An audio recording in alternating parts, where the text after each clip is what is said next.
Oke, bismillahirrahmanirrahim. Assalamualaikum warahmatullahi wabarakatuh. Waalaikumsalam warahmatullahi wabarakatuh. Oke anak-anak, gimana kabarnya ini? Alhamdulillah. Gimana nih pertama kali belajar kimia di kelas 10? Excited gak?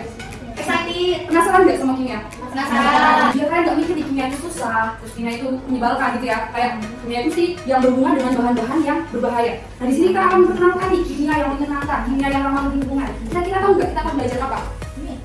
Di sini kita ada nih hot news dari PMIPUI ini. Di sini ada namanya pencemaran lingkungan ya. Di sini nih di limbah industri kimia.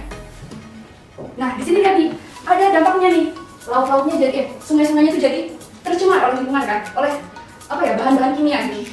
Nah terus ada lagi nih di KKN Universitas Diponegoro, yaitu menciptakan nih sampah plastik itu ternyata susah terurai. Nah kira-kira nih kalau lingkungan kita selalu tercemari oleh limbah industri, kemudian plastik-plastik ini tidak bisa diuraikan, apa yang terjadi di dunia ini? Otomatis pencemaran itu akan semakin luas, ya kan? Oke, nah kira-kira kesimpulannya, bagaimana sih cara mengatasinya ini? Ada atau enggak? Berarti kalau misalnya nih, dalam suatu reaksi kimia, apa ada yang tahu reaksi kimia? Belum. Oke, kalau reaksi kimia itu kan biasanya adanya reaksi suatu reaktan gitu ya, reaktan yang nanti akan menjadi produk, biasanya bahan. Nah, produk itu biasanya akan menjadi aman, tidaknya itu tergantung dari bahan yang digunakan. Nah, berarti otomatis kita harus mencari bahan yang lebih aman. Kemudian kalau plastik ini susah terurai, berarti kita harus membuat produk yang mudah terurai. Kita akan belajar tentang kimia hijau. Nah, kira-kira ada yang tahu nggak nih pengertian dari kimia hijau itu apa? Belum ada yang tahu. Oke. Kira-kira penting nggak kimia hijau itu buat lingkungan di dunia ini?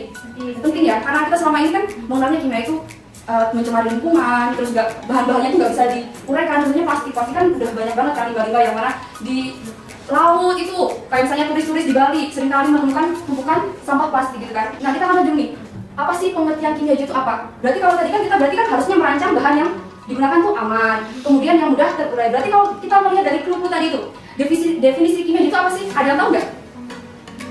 Apa? Boleh lebih keras lagi? Mbak? Ramah lingkungan. Ya berarti kimia itu kimia yang ramah lingkungan. Berarti di sini kimia itu adalah bidang ilmu kimia yang mana mendesain, kemudian menerapkan proses industri atau pembuatan produk yang lebih aman bagi kesehatan dan juga lingkungan sekitar. Biar kita juga nantinya pembangunan itu terus berjalan. Coba kalau misalnya nih di sini kita menggunakan bahan-bahan yang nggak aman, otomatis lingkungan itu tercemar. Lingkungan tercemar, otomatis kita nggak bakal bisa meneruskan pembangunan, ya kan? Dan otomatis sumber daya manusianya juga akan menderita penyakit yang bermacam-macam kan. Kalau kita lihat sekarang ini banyak banget kan, nah, kayak misalnya penyakit-penyakit yang kayak temuan baru, kayak misalnya kanker itu kayak sekarang udah hal biasa kan. Kalau zaman dulu kanker itu masih yang biasa, masih yang minim gitu kan. Ya kanker ini kanker itu. Karena apa? Karena pola makan yang dia lakukan, kemudian bahan-bahan yang dia pakai itu tuh mungkin berbahaya, yang akibatnya fatalnya ke kesehatan manusianya. Dan juga mungkin lingkungannya kayak tadi Sungai Citarum yang tercemar oleh limbah industri. Itu otomatis air-air di sungai itu akan tercemar kan, otomatis akan menyebabkan wabah penyakit. Nah gitu. Nah dari situ kita jadi tahu pentingnya dari kimia hijau itu apa kan? Nah dari situ kan kita tahu pentingnya itu apa. Oh jadi dari kimia hijau ini kita dapat mendesain produk yang lebih ramah lingkungan. Kemudian kita juga dapat meminimalisir limbah juga yang berbahaya. Dan juga nantinya kita pembangunan itu akan berkelanjutan. Kalian tahu nggak SDGs? Nggak tahu ya? Itu adalah sebuah agenda dari PBB, tau kan? Persatuan Bangsa-Bangsa Dunia, yang mana yang menciptakan 17 agenda.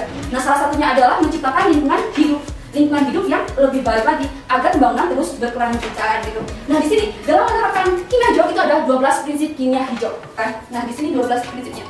Ada satu, yang pertama adalah pencegahan limbah, kemudian ada atom ekonomi, kemudian sintesis bahan kimia yang tidak berbahaya, kemudian perancangan bahan kimia yang lebih aman, kemudian ada penggunaan pelarut dan kondisi reaksi yang lebih aman, kemudian ada pendesain efisien energi, kemudian juga ada penggunaan bahan baku terbarukan, ada juga mengurangi bahan turunan kimia, menggunakan katalis untuk efektivitas dalam reaksi kimia, kemudian ada juga mendesain bahan kimia yang mudah terdegradasi, kayak plastik tadi, kita gimana caranya mendesain yang mudah terdegradasi agar mudah terurai. Kemudian ada juga nih real time analysis, yaitu menganalisis secara langsung untuk mencegah polusi. Jadi ketika kita melakukan industri, harapannya itu industri itu harus selalu melakukan analisis nih, polusi yang dihasilkan itu apa, apakah lingkungan sekitarnya itu udah tercemar banyak atau enggak. Karena apa? Kan kalau misalnya gini, dalam sungai itu mesti ada kandungan bahan-bahan kimia. Nah itu dicek nih, kandungannya kadarnya berapa persen gitu kan. Nah dan yang terakhir nih, mencegah potensi kecelakaan, di mana sebisa mungkin dalam industri kimia itu pengamanannya atau K3 dalam sistem kerjanya itu yang aman agar mencegah potensi kecelakaan. Dalam reaksi kimia itu kan misalnya ada bahan A direaksikan dengan bahan B yang nantinya akan menjadi bahan D, ya kan? Tapi ada juga yang ini sih, ada juga yang jadi E ini. Nah di sini E ini apa? E ini adalah limbah.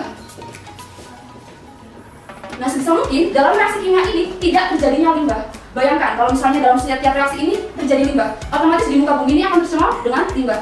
Nah, kemudian nih, untuk yang kedua adalah atom ekonomi. Nah, atom ekonomi itu gimana? Nah, dalam suatu reaksi ini nanti akan membentuk produk B. Nah, sebisa mungkin dalam bahan ini semuanya ini memiliki nilai atom ekonomi yang semuanya ini menjadi produk, tidak sama sekali menjadi limbah. Jadi antara prinsip 1, 2, 3 dan sampai 12 itu ada keterkaitannya. Jadi kalau misalnya kita mendesain pencegahan limbah, otomatis nantinya akan mendapatkan apa? Nilai atom ekonomi yang tinggi. Jadi misalnya nih dalam reaksi A itu memiliki nilai atom ekonominya 50%. Berarti rugi dong kalau misalnya dalam pabrik kita hanya menghasilkan 50%-nya aja.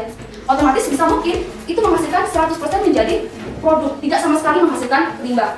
Nah, kemudian juga ada nih sintesis kimia yang berbahaya. Yang tidak berbahaya itu gimana? Dalam reaksi kimia bisa mungkin sintesisnya itu tidak berbahaya, tidak menghasilkan bahan berbahaya dan lebih aman gitu. Nah, kemudian juga ini juga perancangan bahan kimia yang lebih aman, dimana dalam penggunaannya itu agar lebih aman gitu. Kayak misalnya nih pestisida. Pestisida itu kalau misalnya sintesis, dia akan mencemari lingkungan, berbahaya bagi lingkungan sekitar kan. Nah, sebisa mungkin ini perancangan bahan kimia yang lebih aman. Jadi dirancang nih pestisida yang lebih aman seperti itu. Nah, kira-kira nih, tadi kan udah tahu kan kalau dalam kimia hijau itu produk yang dihasilkan itu sesuai dengan bahan yang digunakan. Berarti kalau misalnya pestisida ini berbahaya, langkah yang pertama untuk menggantikan itu apa? Mencari bahan yang aman. Bahan yang aman itu yang seperti apa sih? Contohnya adalah menggunakan tumbuh-tumbuhan di sekitar kita, gitu kan? Nah, bisa dilihat. Nah, nanti nih, karena kalau misalnya kita menggunakan ini, yang terjadi itu adalah nih, jangan berpengaruh pada kesehatan manusia dalam jangka yang panjang, menyebabkan kanker nih, makanya tadi kanker, cacat kelahiran, kemudian juga merusak sistem saraf, endokrin, kemudian juga reproduktif, dan juga kekebalan tubuh. Nanti sistem imunnya bakalan turun gitu kan. Nah, maka dari itu kita perlu menggunakan bahan yang lebih aman. Nah, pada proyek ini, Ibu akan memberikan contoh penggunaan bahan yang aman, yaitu pestisida dari bahan dasar daun pepaya, yang mana nanti akan Ibu saksikan pada video berikut ini. Halo adik semua, di sini Ibu Ira akan memberikan contoh pembuatan pestisida alami. Nah, kira-kira bahan alami seperti apa sih yang dapat digunakan sebagai pestisida alami? Jadi, bahan alami yang dapat digunakan sebagai pestisida alami memiliki ciri-ciri, yaitu yang pertama, beraroma kuat, kemudian yang kedua adalah memiliki rasa yang pahit, kemudian yang ketiga tidak disukai oleh hama atau serangga, dan yang keempat, dia biasanya berpotensi sebagai obat tradisional seperti itu. Nah, kira-kira Bu Ira di sini akan memberikan contoh bahan alam apa sih untuk pembuatan pestisida alami? Nah, langsung saja kita lihat di sini.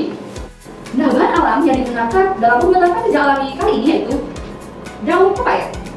Tentunya kalian tahu, daun pepaya ini memiliki rasa yang pahit seperti tadi ciri-ciri dari bahan alam yang dapat digunakan sebagai pestisida alami. Tetapi selain memiliki rasa yang pahit, ternyata kandungan beta-hydrogenat terdapat di dalam daun pepaya ini mengandung enzim sinteintase seperti papain dan juga tubopapain, serta mengandung senyawa-senyawa golongan alkaloid, kafenoid, flavonoid, dan asam aminoprotein yang sangat beracun bagi hama atau serangga makan tumbuhan. Jadi tentunya daun pepaya ini sangat berpotensi sebagai pestisida alami. Nah, kira-kira bahan apa aja sih yang dapat digunakan atau yang mendukung dalam pembuatan pestisida alami ini? Nah, kira-kira bahan-bahan lainnya yaitu seperti minyak tanah, kemudian ada juga deterjen, dan pastinya air biasa.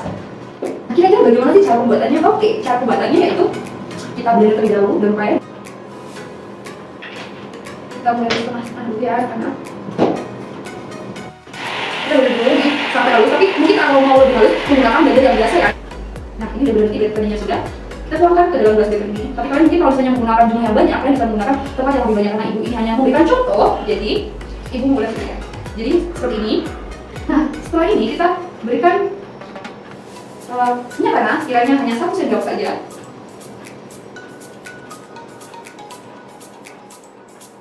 Kemudian deterjen sebanyak 2 sendok.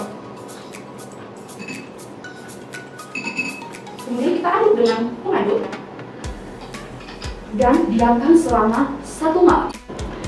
Nah, kemudian kira-kira nih bahan alam yang nanti kalian gunakan sebagai pestisida alami itu mengandung senyawa apa sih sehingga dapat digunakan sebagai pestisida alami? Selain memiliki ciri-ciri yang mungkin aromanya kuat, rasanya pahit, tidak disukai oleh hama, kemudian berfungsi sebagai obat tradisional. Nah, kalian perlu tahu nih kandungan senyawa yang ada di dalam bahan alam itu yang berfungsi sebagai pestisida alami itu apa ya? Berdasarkan jurnal yang akurat. Berarti nih PR kalian nih sesuai dengan LKPD yang telah dibagikan.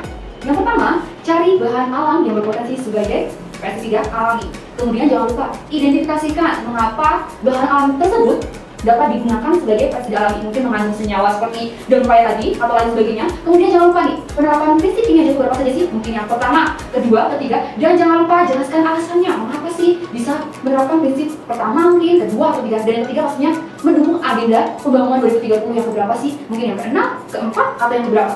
Oke? Dan jangan lupa dokumentasikan proses pembuatannya. Dan mungkin ketika seperti tadi ada proses rendaman, mungkin bukan hanya semalam atau mungkin sampai seminggu dalam pembuatan presiden tersebut, jangan lupa amati perubahannya dan jangan lupa tulis laporannya sesuai dengan KKPD yang telah dibagikan. Oke? Dan jangan lupa untuk pertemuan selanjutnya Ibu akan menerangkan dan siap-siap untuk belajar. Oke? Semangat bekerja teman-teman semua, anak-anakku. Bye-bye, see you in the next video. Oke, gimana, seru nggak membuat proyek pestisida alami? Seru ya? Jadi kalian tahu kan ternyata kita bisa membuatnya. Jadi kimia itu nggak selamanya buruk kan? Ya nggak? Kalian bisa memanfaatkan bahan-bahan di sekitar kalian untuk kepentingan masyarakat sekitar, ya kan? Apalagi negara Indonesia itu sebagian besar penduduknya sebagai petani. Jadi kalian bermanfaat nih buat petani-petani di Indonesia. Jadi kalian nanti sebagai generasi muda ini apa ya? Mendeklarasikan bahwasanya kalian bisa nih membuat pupuk dari bahan alam yang mungkin nanti bisa diaplikasikan oleh tetangga-tetangga kalian, ya. Nah, karena pembelajaran kita udah selesai, nanti untuk pertemuan selanjutnya Ibu akan mengadakan kuis ya. Jadi kuis tentang kimia hijau dan juga tentang ini bahan pestisida alami ini, ya. Oke, semuanya semangat ya. Semangat ya. Seneng nggak belajar kimia? Seneng kan? Oke, mungkin kalian tetap semangat, jaga kesehatan ya.